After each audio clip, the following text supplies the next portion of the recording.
तारा रानी की कथा देखिए, तारों की छांव में आरती होती है, माँ ने वचन दे रखा है और कथा का समय यही होता है।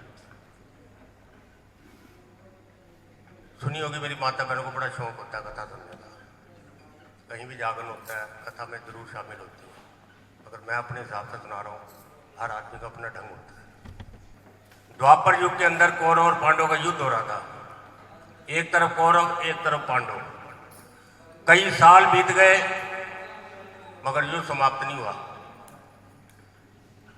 एक आकाशवाणी हुई, एक आवाज आई कि पांडवों, अगर युद्ध में विजय चाहते हो, अगर युद्ध को जीतना चाहते हो तो हस्तिनापुर के अंदर 9 दिन का मां भगवती का यज्ञ रचाओ। जब पांडवों ने इतनी बात सुनी, युद्ध को वहीं रोक दिया। पांडवों ने अपने पोस्टमैन, अपने दूत चारों दिशाओं में भेजे कि जाओ दूत, 33 करोड़ देवी देवता को निमंत्रण दे के आओ कि पांडवों ने हस्तिनापुर के अंदर मां भगवती का यज्ञ रचाया 9 दिन का। चारों दिशाओं के अंदर पांडवों के दूत पहुंच गए, एक एक ब्राह्मण, एक एक ऋषि को बोलते हुए, क्योंकि 33 करोड़ देवी देवता को निमंत्रण देना था। जब आती बार सबको निमंत्रण देने के बाद दरवाशा महाराज जी के पास पहुंच गए। जानता तो नहीं बात, दरवाशा महाराज की कुटिया में पहुंच गए। बड़ा क्रोधी ब्राह्मण था, जाके आवाज लगा दी पांडवों के दूत ने कि दरवाशा महाराज, इतना कहते भक्ति के अंदर लीन वो दरवाशा महाराज, आंख खुल गई, शराब दे दिया कि जा पांडवों के दूत मेरी भक्ति में खलन डाला, मैं शराब देता हूं कि मैं पांडवों का यज्ञ पूरा नहीं होने दूंगा। इतना सुनने के बाद पांडवों के दूत हस्तिनापुर पहुंच गए। 33 करोड़ देव देवता जिनको निमंत्रण दिए थे सभी के सभी पहुंच गए, सिर्फ दरवाशा महाराज नहीं गए। 9वां दिन आया, यज्ञ संपूर्ण होने लगा। जब यज्ञ होने लगा संपूर्ण, दरवाशा महाराज को याद आ गई बात कि आज पांडवों का यज्ञ पूरा हो रहा है और मैं तो पूरा नहीं होने दूंगा। पंछी का रूप धार लिया, उस ब्राह्मण ने पंछी का रूप धार लिया हस्तिनापुर जाने के लिए। और जब पंछी का रूप धार के हस्तिनापुर जा रहा है, धरती पे नजर पड़ी, एक मरा हुआ सांप पड़ा था। अपने पंजों के अंदर सांप को फंसा लिया और कहां पहुंचा? हस्तिनापुर के अंदर। वो दरवाशा महाराज जो पंछी बने हुए थे, हस्तिनापुर पहुंचा, जाके क्या देखता है? सबकी नजर बचाकर जहां प्रसाद तैयार हो रहा था, वो मरा हुआ सांप प्रसाद के अंदर डाल दिया और मन में विचार करने लगा कि जो ब्राह्मण, जो ऋषि मुनि प्रसाद को खाएगा वो जिंदा नहीं बचेगा, क्योंकि सांप में जहर होता है। ये सीन, ये दृश्य कौन देख रहा था वहां पे? एक छोटी सी छिपकली दीवार के साथ लगी है, बड़े ध्यान से सुनना ये बात। सारा सीन देख रही है कि प्रसाद के अंदर मरा हुआ सांप डाल दिया। मन में विचार कर रही है कि काश मेरी भाषा भगत जानते, मेरी आवाज समझते, मेरे बोल समझते ये भगत, तो इनको ये बताती प्रसाद मत खाना। मगर उस छिपकली की कोई भाषा नहीं समझता था। वहीं दीवार के साथ लगी अपने पिछले जन्म की बात याद कर रही है वो छिपकली। छिपकली कौन थी? तारा और रुक्मन 2 बहनें थी। मां भगवती के नवरात्रे आ गए, दोनों बहनों ने व्रत रख लिया। वो छिपकली अपनी याद कर रही पिछले जन्म की बात। तारा और रुक्मन 2 बहनें थी। मां भगवती के नवरात्रे आ गए, दोनों बहनों ने व्रत रख लिया। मेरी माता बहनें भी रखती होंगी व्रत। अब कौन सा रख रखा नू कर रही है? अब तो बोल ले। व्रत ये भी रखती है, कह रही हम भी रखते हैं। जब ये लोग व्रत रखते हैं या मैं रखता हूं या मेरी पड़तानी रखती है, घर में मुसीबत आ जाती है। 2 किलो दूध आता था 4 हो जाता है। 9 दिन में 15 किलो आलू खा लेते हैं। चिप्स ले आओ, अजी फल लेते आना आती बार, और फिर अब बाहर निकल के, अरे चौथा नवरात्रा आ गया, मुझे तो पता नहीं। 1.5 तुझे कहां से पता हो गया? 20 किलो चिप्स खा चुकी है तो घर में बैठी बैठी, तुझे कहां से पता लगेगा? है वो दोनों बहनें जब व्रत रखती थी ना, पानी तक ग्रहण नहीं करती थी। पानी तक वो अष्टमी पूजता को नौमी पूजता है, 8वें के दिन तक यहीं बैठी रहती थी जोत के सामने, दोनों बहनें भूखी प्यासी। नौमी का दिन आया, अष्टमी का दिन आया, तारा रुकमन से कहने लगे, रुकमन महलों से बाहर जा और फलार ले आता कि हम दोनों बहने व्रत खोल लिया, अष्टमी का दिन आ गया।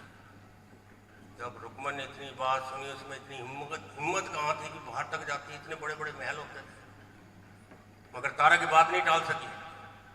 दीवार पकड़ के इधर उधर करके धीरे धीरे धीरे बाहर निकल आई महलों से। और बाहर निकलते क्या देखती है, एक ठेले के ऊपर, रेहड़ी के ऊपर भीड़ लग रही है, मांस के टुकड़े, चावल, दो लोग भर भर के खाई जा रहे हैं। उन्हें सोचा यही प्रसाद है, दो डोनों के अंदर डलवा लिया मांस के टुकड़े और चावल। मन में विचार करने लगी कि अगर मैं महलों में वापस गई, मुझ में इतनी हिम्मत नहीं है भाई, मैं तो अपना व्रत यहीं खोल लेती हूँ। उसी मांस के टुकड़ों से अपना व्रत खोल लिया और दूसरा डोना तारा के पास ले गई कि ले तारा, मैंने तो अपना व्रत खोल लिया, मेरी बहन तू भी व्रत खोल ले। जब तारा ने देखे मांस के टुकड़े, शराब दे दिया कि नीच, अरे माँ भगवती के व्रत रख के तूने मांस और चावल से व्रत खोल लिया। कहने के बहन मुझे नहीं पता था, मैं तो भूख में पागल हो रही थी। शराब दे दिया तारा ने कि जा नीच, सारी जिंदगी नीच रहेगी, आज तुझे शराब दे रही हूं कि कीड़े मकोड़े खा के अपना जन्म पालेगी। रुकमन ने, जब तारा ने इतना बड़ा श्राप दिया, रुकमन कहने लगे मेरी बहन मुझे इतना तो बता दे, मेरा सुधार कब होगा, मैं मनुष्य जूनी में कब आऊंगी। तो तारा कहने लगे रुकमन, द्वापर युग के अंदर जब 5 पांडव मां भगवती का यज्ञ नचाएंगे, वहां अपने प्राणों को त्याग दियो, फिर तो मनुष्य जूनी में आ जाएगी। बोल सच्चे दरबार की। वो छिपकली दीवार के साथ लगी ये बात याद कर रही है। इतनी देर में क्या देखती है, पांडव के दूध प्रसाद का कढ़ाया उतारने लगे, प्रसाद तैयार हो गया। वो छिपकली ने छलांग लगा दी बीच में, हाहाकार मच गई चारों तरफ।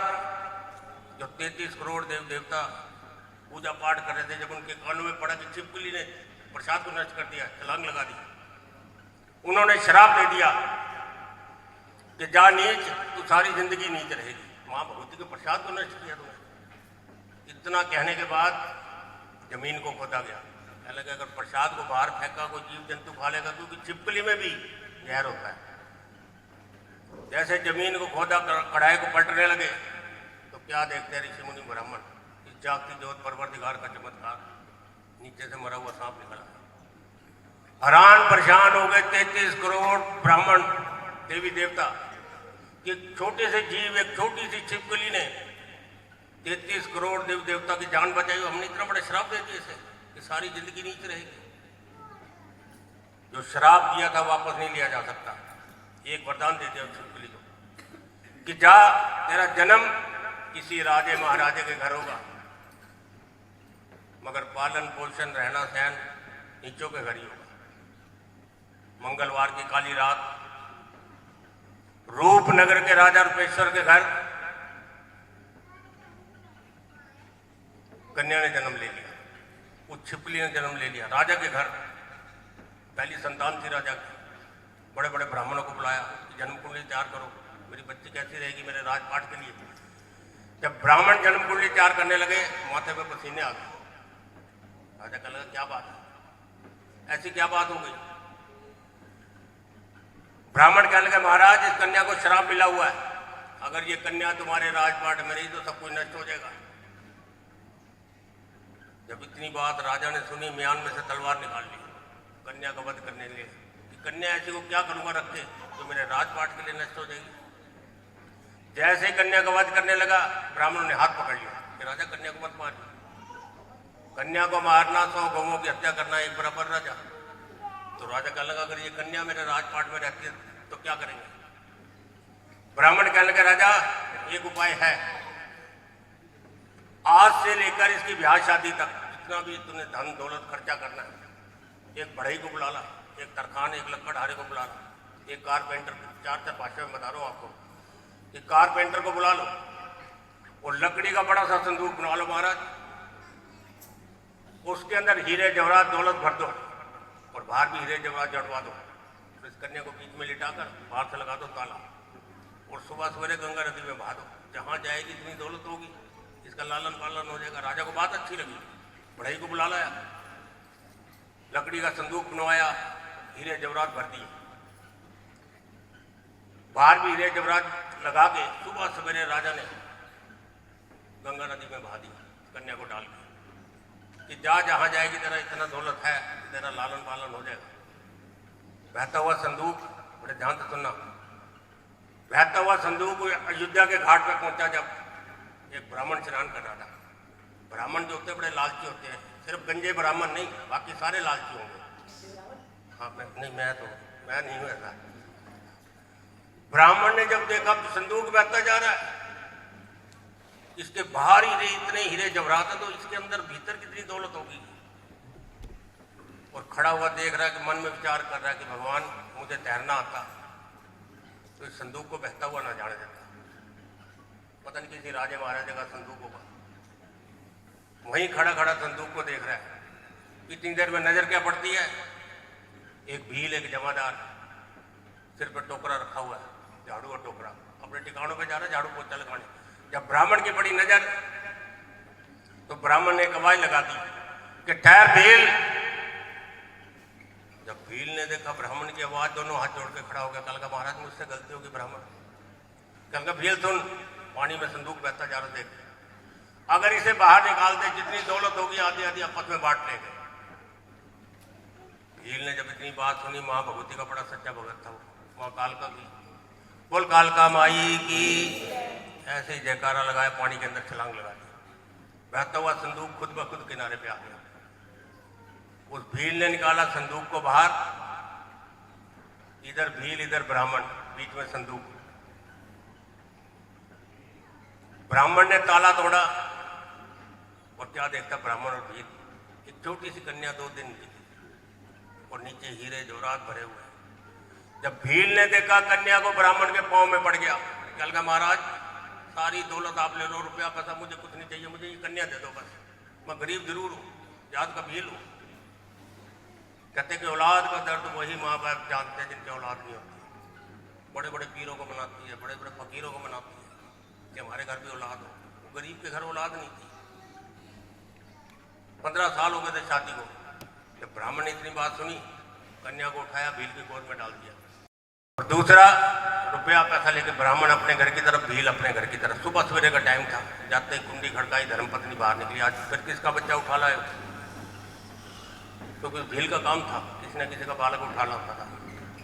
क्या लगा आज मैं बच्चा नहीं उठा के लाया, उस काल का माई ने दिया है जिसकी दिन रात तू जोते जलाती है। इतना कहते ही पत्नी की गोद में जैसे ही बच्ची को डाला, इस परवरदिगार ने एक चमत्कार दिखा दिया। दूध की धार बच्चे के मुंह में चलेगी। बोल सच्चे दरबार की। शुक्र गुजार करने लगे पति पत्नी। पड़ोस में छोटा सा मंदिर था, वहां लेगी, ब्राह्मण को इकट्ठा कर लिया, इसका नामकरण रखो, हमारी औलाद है, हमारे घर बच्ची हुई है।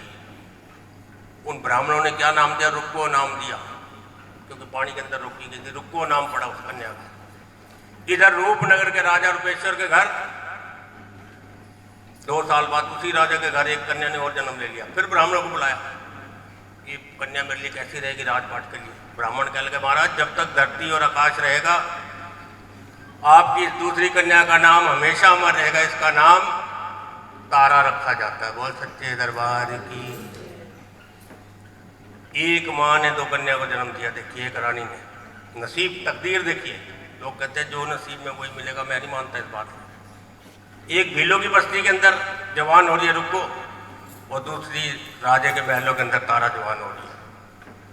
जब रुक्को हुई जवान, उस भील को लग गई चिंता, गरीब था वो, कि मैं अपनी बच्ची की शादी करूंगा। अपनी बरादरी के अंदर उस भील ने हरिपुर शहर में भीलों की बस्ती के अंदर रुक्को की शादी कर दी। इधर रूपनगर के राजा रूपेश्वर ने अपनी तारा की शादी हरिपुर के राजा हरिश्चंद्र के साथ उसी शहर में की जहां तारा की शादी हुई थी, रुक्मन की शादी हुई थी। एक शहर में दोनों बहनें, एक राजे की रानी और दूसरी महलों की नौकरानी। बोल सच्चे दरबार की। हाँ, जब मैं जोर से बोलूंगा ना फिर आपको कहीं भी जागरण होता ना, देखिए 4 प्रकार के भगत जरूर आते हैं वहां पे। ऊंगे गूंगे सूंगे और डूंगे। ऊंगे भगत वो होते हैं सोफे पे भी लेटे हुए हैं। ऊंगे भगत वो इधर उधर सोए पड़े हैं। सवेरे कहेंगे गुप्ता जी घर के लिए भी प्रसाद डाल देना, उनको कुछ नहीं खाया भी अपना सोए पड़े। होते ऊंगे भगत। एक होते गूंगे भगत, जिनको को जयकारा बोलो कहते बोले न बोले प्रसाद तो मिल ही जाना। बोल सच्चे दरबार की। और बहुत जगह मैंने जागरण पे देखा, तीसरे पता कैसे होते भगत, बैठे बैठे ठूंगे मारते रहेंगे, खड़ी हो, अरे खड़ी हो ना, कब खत्म करेंगे, चल चल चल, दूध वाला ना चला जाए, वो ना सुनेगी ना दूसरे को सुनने देगी। और चौथे भगत पता कैसे होते हैं, मैंने माइक पकड़ कर वहां से कहता रहा था, कह रहा हलवा तैयार है, ये सूंघ रहा है कहाँ क्या बन रहा है, इसे कुछ नहीं लेना, वहां से तार कहते जा रहा मेरी, कह रहा हलवा तैयार है, अरे 2 मिनट और रुक जा भाई, चले गए। सच्चे दरबार की। एक ही शहर में दोनों बहनें, एक राजा हरिश्चंद्र की धर्मपत्नी तारा और दूसरी महलों की नौकरानी रुक्मन। 7-8 दिन हो गए ससुराल गए हुए, अपनी सास से कहने लगी, माता जी आज के बाद, रुको कह रही है कि आज के बाद जहां भी आप ठिकानों पे झाड़ू पोछा लगाते हैं, आज से आप नहीं जाएंगे, मैं जाया करूंगा। उसकी सास ने बता दिया कि सुबह सवेरे सबसे पहले हरिपुर के राजा हरिश्चंद्र में महलों में झाड़ू पोछा लगाते हैं। पहली रात की पहला दिन था, रात हुई, जैसे ही नींद खुली रुक्मन की, झाड़ू और टोकरा उठाया, महलों के अंदर चली गई झाड़ू पोछा लगाने के लिए। जब वहां पहुंची दरबान खड़ा था, कह लगा भाई तू कौन है, कह लगा मैं रुको हूँ, मेरी साथ झाड़ू पोछा लगाने आती है, आज मैं आई हूँ। कह लगे अभी रात के 3 बज रहे भाई, 5 बजे महल खुलेंगे। कह लगे पहला दिन था, मुझे तो पता नहीं, जब नींद खुली मैं जब ही आ गई। कह लगे 5 बजे भी 2-3 घंटे पड़े महल खुलने में, फिर झाड़ू पोछा लगाइए। मन में विचार कर रही है कि अब मैं वापस जाऊंगी, फिर वापस आऊंगी, यहीं बैठ जाती हूँ, जब महल खुलेंगे जब झाड़ू पोछा लगा के ही जाऊंगी। इतनी देर में उसके कानों में एक आवाज आ गई, सच्चे दरबार की। क्या लगे उतनी देर में देख के अपनी शोर कहाँ मचा हुआ है। जब उस आवाज की तरफ पहुंची तो जाके क्या देखती है, माँ काली का जागरण हो रहा है, बोल कालका माई की। वहां जागरण हो रहा है, झाड़ू और टोकरा लिया, सबसे पीछे बैठ गए। जो ब्राह्मण निकले, भाई ये क्या चीज है, तुम रात जाग जाग के क्या करते हो। एक ब्राह्मण कहने लगा, रुको, ये माँ भगवती है, बे औलाद वालों को औलाद देती है, धन दौलत, अरे मांग के तो देख इसके दरबार से। कहने लगे पंडित जी अगर सब कुछ देती है माँ, तो एक अरदास मेरे नाम की करवा दो जाकर। वो क्या अरदास, शादी होने के बाद हर मेरी बहन, हर मेरी बेटी के दिल में एक ही तमन्ना रहती है शादी के बाद, कि वो भी माँ बने। रुको की शादी हो चुकी थी। कह लगे पंडित जी अगर माँ भगवती सब कुछ देती है तो एक अरदास मेरे नाम की करवा दे जाके, और माता रानी से ये कह दे कि अगर मेरे घर औलाद हुई, बालक ने जन्म लिया, तो मैं भी माँ काली का जागरण करवाऊंगी, बोल कालका माई की। तो माँ के चरणों में सुबह के टाइम की अरदास थी, वो इस जागती जोत ने कबूल कर ली। और 1 साल के बाद रुको के घर औलाद हो गई, बालक ने जन्म ले लिया। बालक ने जन्म लिया, और बालक ने जब जन्म लिया, दिन रात बच्चे के साथ मगन हो गई, भूल गई भगवान को, सब कुछ भूल गई। उस बच्चे के सिवा कुछ नहीं नजर आ रहा था। बालक 4 साल 5 साल का हो गया, मगर उसने जागरण कहा था, हम भूल गई। मां भगवती ने अपने लांगुर को भेजा, देखिए कहीं भी जागरण होगा, आगे लांगुर पीछे भैरव। गणेश जी के बाद आगे लांगुर पीछे भैरव। मां ने अपने लांगुर को भेजा कि जा मेरे भगत, मैंने रुक्को की गोद भरी थी, मैंने उसकी मुराद पूरी करी थी, उसने हर जगह कहा था, आज तक काली का जागरण नहीं कराया। जब माँ का लांगुर पहुंचा, बालक के साथ सो रही थी, सुबह का टाइम था, सारे शरीर के ऊपर दाने निकाल दिए, भयानक रूप बना दिया उस बच्चे का। जब रूप बना भयानक, सुबह उठी माँ देखती, क्या देखती है, बच्चे की हालत देख के घबरा गई, भगवान की याद आ गई, कह रहे कि दुख में सिमरन सब करे, सुख में करे ना कोई, और जो सुख में सिमरन करे फिर दुख का है कोई। जब दुख पड़ा भगवान की याद आ गई, उस बच्चे को उठाया, पड़ोस में एक मंदिर था, ब्राह्मणों के पास लेगी, मुझसे कौन सी भूल हो गई, तो मेरे घर एक ही औलाद है, उसकी ये हालत हो गई। मंदिर से एक आकाशवाणी हुई, आवाज आई कि रुको याद कर, मैंने तेरी गोद भरी है, तूने मन्नत मानी थी माँ काली का जागरण कराएगी। तो कल के भगवती मैं तो भूल गई, तो एक बार मेरे बच्चे को ठीक कर दे। 10-15 दिन बाद बालक ठीक हो गया, 1-1 रुपया 1-1 पैसा को गरीब घर की थी, भीलों की बस्ती में रहती थी। जब रुपया पैसा इकट्ठा हो गया, पार्टी वालों के पास पहुंच गई कि भगत जी मेरे घर जागरण कर दो। कल के पागल हो गई है, भीलों की बस्ती में, और काली का जागरण ब्राह्मण करेंगे। काली का जागरण जो होता है मांस मदिरा चढ़ती है, आज भी वही भोग है उसका। कोई ब्राह्मण हाँ करके राजी नहीं था। आखिर एक ब्राह्मण मिल गया, कह के हमारी पार्टी की प्रधान हरिपुर के राजा हरिश्चंद्र की धर्मपत्नी तारा है, तो ऐसा कर थोड़े से चावल ले ले, उनको हल्दी लगा, चंदन लगा, दक्षिणा रख और एक कपड़े में बांध के महलों के अंदर ले जा। अगर तारा ने पीले चावल ले लिए तेरे तो जरूर तेरे घर जोत जलेगी। क्या किया उसने, रुक्मन ने थोड़े से चावल लिए, हल्दी चंदन लगाया, दक्षिणा रखी, कपड़े में बांधे और बांध के महलों के अंदर पहुंच के जाते ही तारा के कदमों पे गिर गई। कह लगे तारा महारानी मेरे घर कोई जागरण करने को तैयार नहीं है। जब तारा ने देखा रुक्को को, उसे आज भी याद था कि वही बहन है जिसे मैंने शराब दिया था, मगर रुक्को को याद नहीं था कि तारा मेरी बहन है।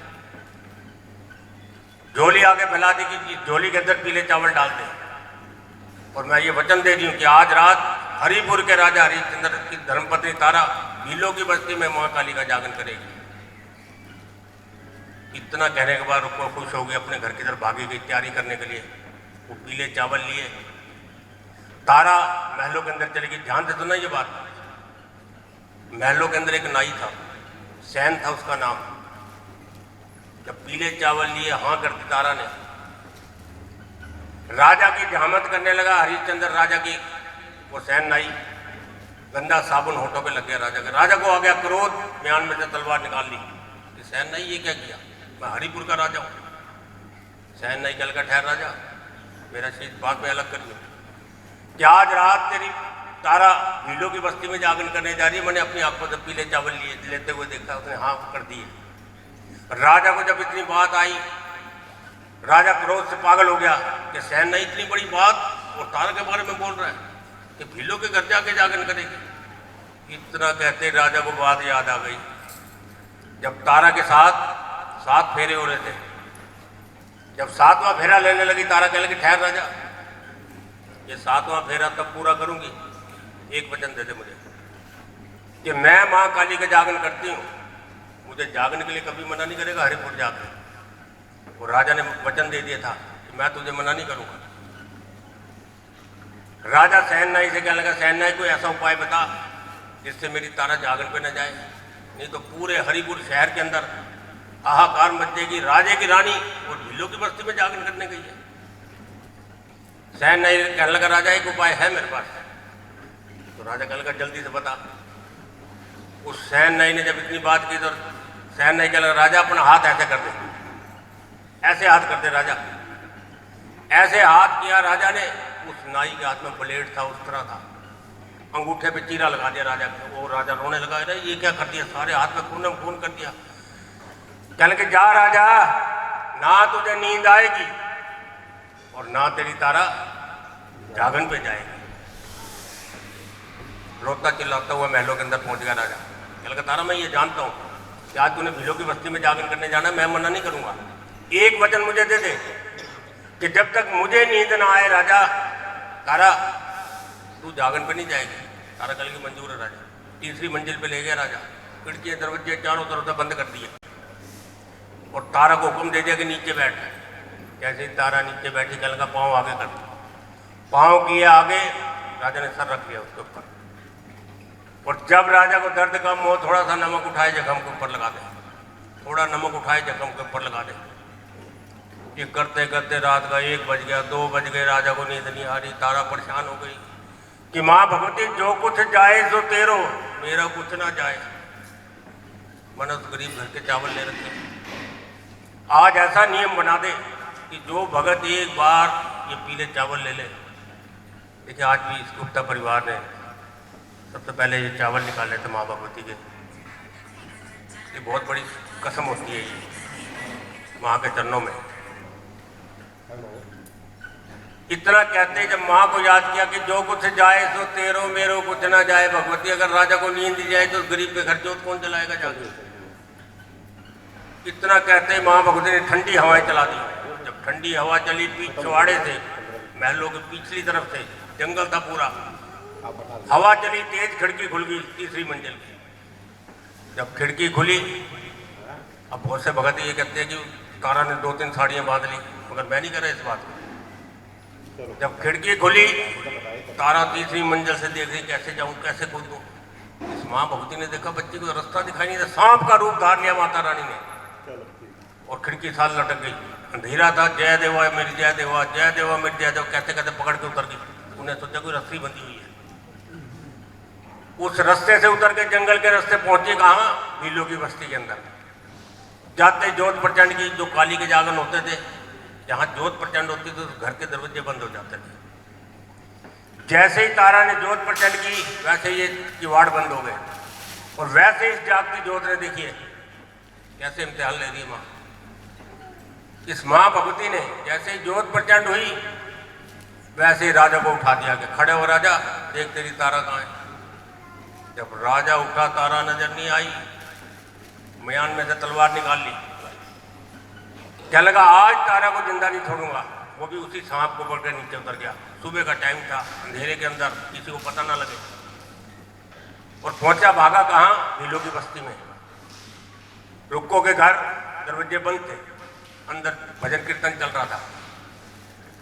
अब तारा ने जल्दी से झोली फैला ली अपनी कि प्रसाद डाल दो, कोई मेरा राजा न उठ जाए। मैंने अपनी हाजिरी लगा दी है, बाकी पार्टी बैठी है। उस झोली में क्या डाला? मांस के टुकड़े, शराब की सुराई, क्योंकि काली का प्रसाद था। बाहर राजा देख रहा, दरवाजा टूटा हुआ था, अंदर का सीन, मेरी तारा क्या कर रही है अंदर। मांस के टुकड़े, शराब की सुराई झोली में डाल दी तारा के। ब्राह्मण कह लगे ठहर तारा, जब तक ये प्रसाद तू नहीं खाएगी हम नहीं खाएंगे, इस घर का प्रसाद। एक डली उठाई तारा ने मुंह में रखी। बाहर राजा को क्रोध आ गया, क्या लगा तारा एक तो मेरे बिना पूछे यहाँ आई और दूसरा भीलों के घर आके नीच प्रसाद खा रही है। मन में विचार करने लगा राजा कि अगर बाहर निकलते इसका शीत धड़ से लग कर दिया ना, हरिपुर में हाहाकार मच जाएगी। राजा ने तारा का वध कर दिया। इसने जंगल के रास्ते जाना है, इसे जंगल में जाके घेरूंगा। वहां से भागा राजा, जंगल के अंदर झाड़ियों में छुप गया, हाथ में तलवार लेके। तारा क्या कर रही है? मांस के टुकड़े, शराब की सुराई झोली में डाले भागी जा रही है महलों में, कहीं मेरा राजा न उठ जाए। जब जंगल में पहुंची तारा, राजा ने एक आवाज लगा दी कि ठहर तारा। पति की आवाज सुन पत्नी घबरा गई। राजा की आवाज सुन तारा के पांव के नीचे धरती खिसक गई कि जिस राजा को सोते छोड़ के आई थी वो यहां बंधा हुआ। राजा का लगा तारा सबसे पहले अपनी गोद दिखा, तेरी गोद में क्या है? तो तारा कह लगी राजा गोद मेरी मत देख, राजा गोद मेरी मत देख, गोद मेरी में ब्रह्मा विष्णु और देहाय महेश। राजा गोद मेरी मत देख, इसमें तो तीनों लोग विराजमान है, इसे देख के क्या कर? राजा कल का नहीं तारा झोली दिखा, उसके बाद तेरा शीत धड़ से लग करूंगा। माँ भगवती जागती जोत को याद किया, झोली आगे कर दी तारा ने। हैरान परेशान हो गया राजा देखकर। जो मांस के टुकड़े थे वो ताल मखाने बन गए, गिरी चुवारे, किशमिश मेवा, गहरी कला दिखाई, सबसे पवित्र प्रसाद जागन का ही। ताल मखाने, गिरी चुवारे, किशमिश मेवा, ये निकला तारा की गोद में से। राजा हैरान हो गया देखकर, कह लगा ताल मखाने, गिरी चुवारे ये कैसे बन गया? और तारा के मुंह से एक बात निकल आई कि मेरी माँ का पंथ है, मेरी माँ की महिमा है। राजा ने जब इतनी बात सुनी, राजा को बहुत अभिमान था राजा में, अपने आप पे, पैसे पे, धन दौलत पे। राजा ने जब इतनी बात सुनी कि ये मेरी माँ का पंथ है, तो राजा कल का तारा कह लगे मैं तेरी माँ का पंथ देखना चाहता हूँ। तो तारा कल के राजा ये तेरे बस की बात नहीं है, मेरी माँ को आजमाना इस तलवार पे चलने वाली बात है। मगर राजा कल का नहीं, तारा कुछ भी कर, मैं देखना चाहता हूं ये है क्या चीज जिसके लिए रात रात तू भागती है। तो तारा कह लगी देखिए 5 मिनट का, बड़े ध्यान से सुनना ये बात। तारा नचोड़ा यहां पे। तारा कल के राजा अभी भी मान जाकर, राजा कल का नहीं तारा, मैं देखना चाहता हूं ये है क्या चीज। तो तारा कल के राजा चल महलों के अंदर। महलों में लेगी तारा राजा को, जाके स्नान किया और स्नान करने के बाद छोटी सी जोत जला ली तारा ने और सामने राजा को बिठा दिया। राजा अभी भी मत मान जा, इसका पंथ मत देख, इसे मत अजमा। मगर राजा कल का नहीं तारा। तो तारा कल के सुन राजा, अगर मेरी माँ का पंथ देखना 2 वचन दे दे मुझे, बस ध्यान से सुनने वाली बात है, 2 वचन दे दे। तो तारा कल के राजा कल का जा तारा, धन दौलत हीरे पाट सब कुछ मांग ले, पूरा महल मांग ले, 2 वचन देता हूँ। मगर मैं देखना चाहता हूँ यह है क्या चीज। मैं अपने से बड़ा किसी को नहीं माना आज तक।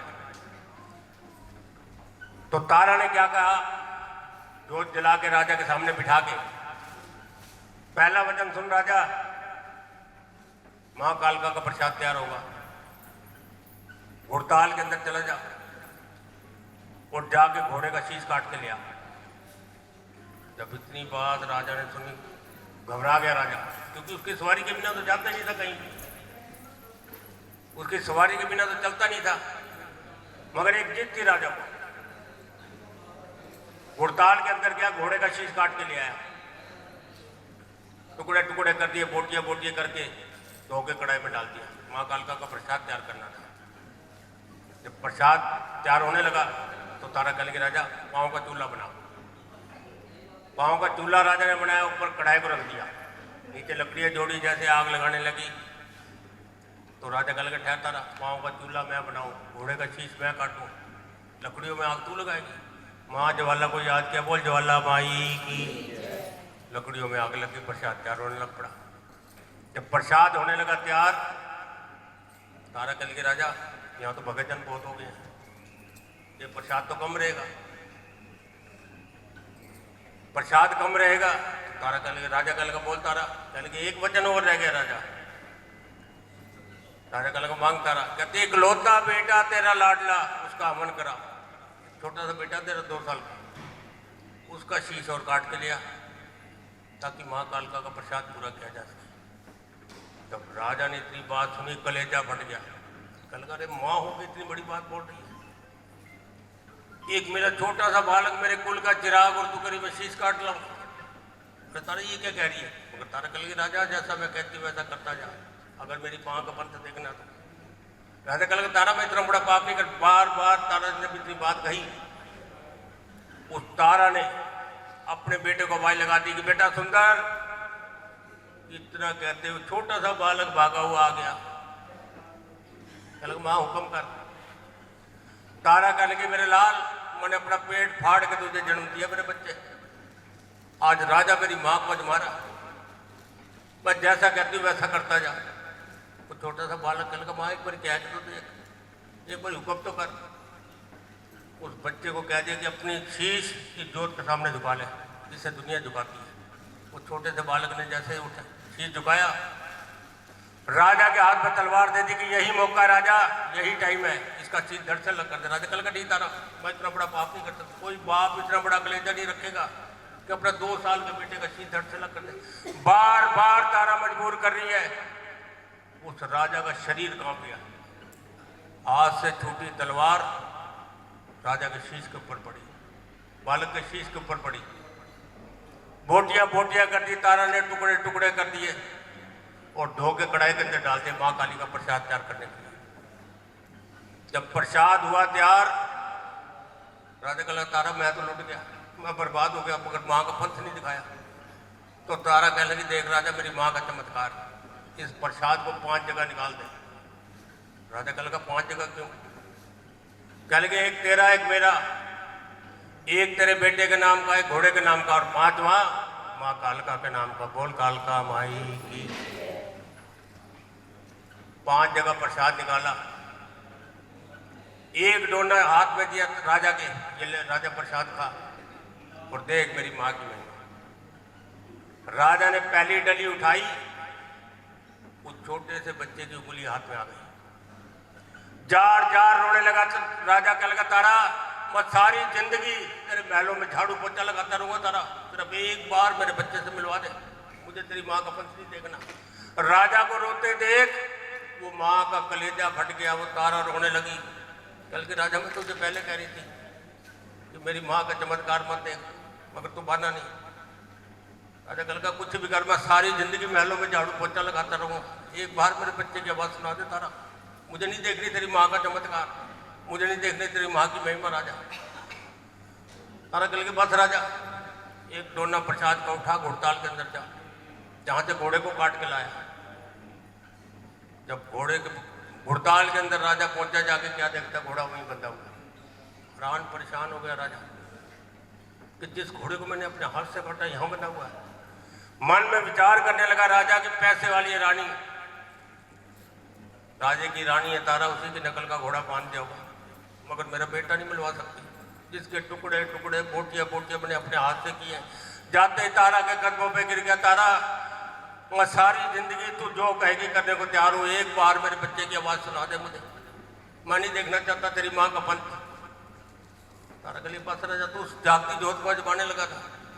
अरे महलों में आवाज लगा, मरी हुई आत्मा के साथ जैसे ही राजा ने बेटे को आवाज दी, वो छोटा सा बालक भागा हुआ बाहर आ गया। सच्चे दरबार की छोटी सी छलांग लगाई उस बच्चे ने और राजा की गोद में बैठ गया। कल का महाराज आपने बहुत बड़ा पाप किया मेरे साथ।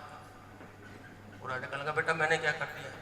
कल का मैं तो लाल चोले वाली माँ आई थी अंदर, मैं तो उसकी गोद में बैठा था, मुझे क्यों बुला लिया तुमने? जब राजा ने सुनी इतनी बात, बेटे को वहीं छोड़ दिया, भागा गया महलों के अंदर, माँ को ढूंढने लगा। भगवती माँ मुझे क्षमा कर दे, कहाँ है तू? जब माँ नजर नहीं आई, आखिरकार हरिपुर का राजा हरिश्चंद्र इस जोत के सामने झुक गया कि भगवती मुझे क्षमा कर दे, मैं तेरा इम्तिहान ले रहा हूं, तू दुनिया को चलाने वाली। जैसे ही राजा ने सर झुकाया, वैसे ही जागती जोत ने दर्शन दे दिए और माँ भगवती तारा से कहने लगी, तारा आज तूने हरिपुर के राजा हरिश्चंद्र को मेरे कदमों पे झुका दिया है, मांग क्या मांगना चाहती है?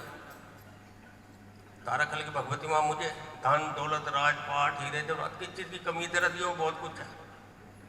माँ कहने लगी, जा तारा, तूने तो अपने लिए कुछ नहीं मांगा, मगर एक वचन मैं दे रही हूं कि कल युग में माँ वैष्णो के जागरण होंगे और जिस जागरण के अंदर ये कथा नहीं होगी, मैं उस जागरण को कभी पूरा नहीं मानूंगी। वो जब से ये कथा चलती आई है और माँ भगवती राजा को हुक्म दे दिया कि अपने महल के अंदर मेरे नाम का मंदिर बना और दिन रात भजन कीर्तन करता रहा। राजा ने उसी टाइम महल के अंदर भजन मंदिर बनवा दिया और माँ के अंदर लीन हो गया। और जैसे माँ चलने लगी, तारा ने झोली फैला दी, अगर देने आई है तो एक वचन दे दे भगवती कि कल युग के अंदर आपने कहा है कहीं भी तेरे नाम की जोत जले, भगवती एक बार उस परिवार के अंदर, उस घर के अंदर, उस जोत के अंदर अपना वास जरूर करियो। तो माँ भगवती ने वचन दे दिया था। हमारे बुजुर्ग आज भी कहते हैं कि जा तारा, कल युग में माँ वैष्णो के जागरण होंगे और माँ भगवती के चरणों में जहां ये कथा होगी तारा की, मेरा वास एक जोत के अंदर ही होगा। मैंने इसीलिए पहले आपको कहा था कि जोत की तरफ इस टाइम देवी देवताओं का समय है, मेरा वास इस जोत के अंदर ही होगा। तो तब से आज तक माँ भगवती के चरणों में तो यही माफी चाहूंगा, क्योंकि समय के साथ चलना है।